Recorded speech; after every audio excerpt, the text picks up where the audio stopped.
particular Pakistani student इस university को choose I will prefer every international student for the Abertay university. एक ideal location पे है, ये स्कॉटलैंड में, डंडी स्कॉटलैंड में लोकेटेड है। मेरिट पे स्कॉलरशिप्स भी मिलती है और इंटरनेशनल स्कॉलरशिप्स भी मिलती है। वीजा रेशो रही है वो भी 90% रही है। इसमें स्टूडेंट को कोई एम्बेसी इंटरव्यू फेस नहीं करना पड़ा। लाइक हर वैरायटीज के उसको कोर्सेज यहाँ पे मिल जाते हैं।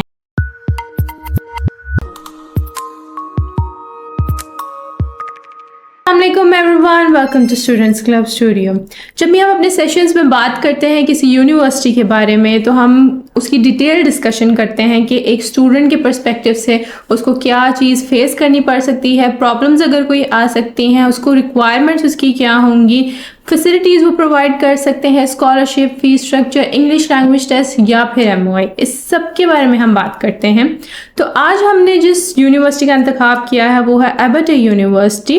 इसकी लोकेशन से हम बात शुरू करेंगे और इसके सारे एंट्री रिक्वायरमेंट्स आप तक पहुंचाएंगे with miss Muqaddas. Hello miss Muqaddas. Hello miss Muqaddas, Abertay university, usually हम यूनिवर्सिटी के सेशन की बात करते हैं तो हम कोई ना कोई यूनिक चीज़ या फिर कोई पॉइंट्स पूछते हैं काउंसलर से कि आप बताएं कि क्या पॉइंट्स हो सकते हैं कि कोई पर्टिकुलर पाकिस्तानी स्टूडेंट इस यूनिवर्सिटी को चूज़ करे। ओके, फर्स्टली मैं आपको अबर्टे यूनिवर्सिटी का बता देती हूँ कि इसके पक्ष क्या है, हम अबर्टे यूनिवर्सिटी को क्यों सिलेक्ट करते हैं। फर्स्टली हम बात करें अबर्टे यूनिवर्सिटी की तो ये एक आइडियल लोकेशन पे है। ये स्कॉटलैंड में, डंडी स्कॉटलैंड में लोकेटेड है। इसमें जो स्कॉलरशिप्स हैं वो भी स्टूडेंट्स को मेरिट पे स्कॉलरशिप्स भी मिलती है और इंटरनेशनल स्कॉलरशिप्स भी मिलती है। उसके अलावा अब हम ऑनलाइन लैंग्वेज टेस्ट की बात करें, ऐसे स्टूडेंट जिन्होंने ऑक्सफोर्ड ELLT भी किया है, टोफल किया है या उसके अलावा लैंग्वेज सर्ट ESOL किया है, तो उनके अगर स्पीकिंग में लो स्कोर्स भी हैं और लो बैंड्स भी हैं तो भी वो अबर्टे यूनिवर्सिटी में अपने आप को फॉर द जैन इनटेक के लिए इनरोल कर सकते हैं। इसका जो ओवरऑल स्कॉटलैंड में टॉप 10 रैंक्ड यूनिवर्सिटीज़ में कंसीडर किया जाता है। इसकी जो इनिशियल डिपॉजिट जो टोटल फ़ी है वो आफ्टर स्कॉलरशिप 12,000 पाउंड तक रह जाती है और इसका जो इनिशियल डिपॉजिट वो भी ओनली 6,000 पाउंड है। और ऐसे स्टूडेंट जिनकी परसेंटेज लास्ट डिग्री में 3.5 से ऑनवर्ड है तो उनको 3,000 पाउंड का मेरिट स्कॉलरशिप भी प्रोवाइड किया जाता है। So that's why I will prefer every international student for the Abertay university for further studies.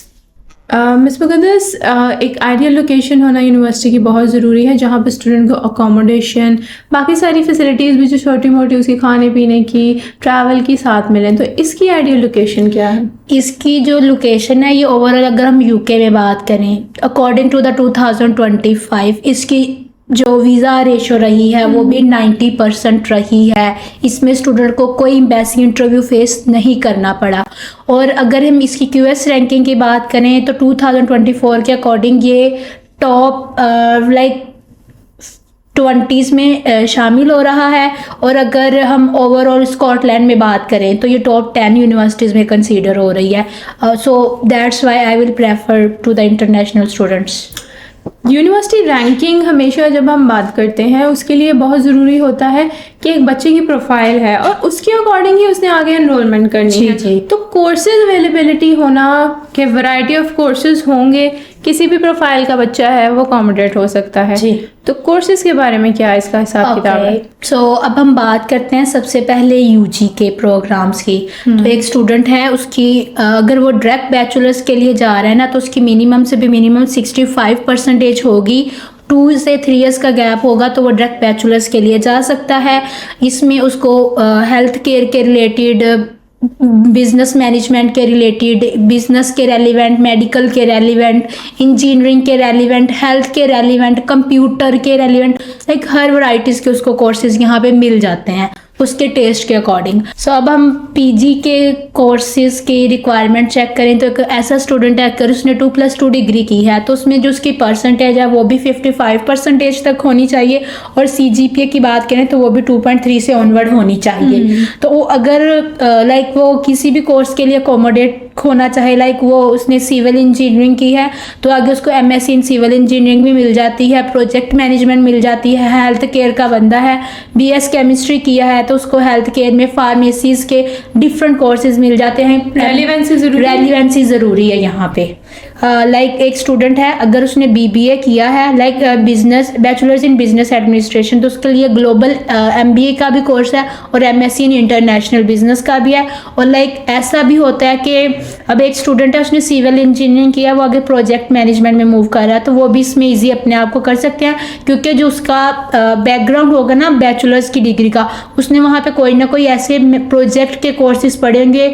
So that's Y वो आगे किसी भी प्रोजेक्ट मैनेजमेंट में, सिविल इंजीनियरिंग किसी में भी अपने आप को अकोमोडेट कर सकता है। यहाँ पे स्टूडेंट को दो तरह की फैसिलिटेशंस मिलती हैं, लाइक वो पढ़ते तो सिविल इंजीनियरिंग का है, लेकिन वो आगे प्रोजेक्ट मैनेजमेंट में, प्रोजेक्ट प्लानिंग में, वो रेलेवेंसी तो नहीं ना हुई इंजीनियरिंग की, जैसे आपने बात की, और वो बच्चा अब प्रोजेक्ट मैनेजमेंट में जाएगा, उसकी रेलेवेंसी कैसे करेंगे? ओके, सो अब एक स्टूडेंट है, उसने bachelors in civil engineering sciences किया हुआ है और आगे उसका इंटरेस्ट है कि वो प्रोजेक्ट मैनेजमेंट में मूव करता है।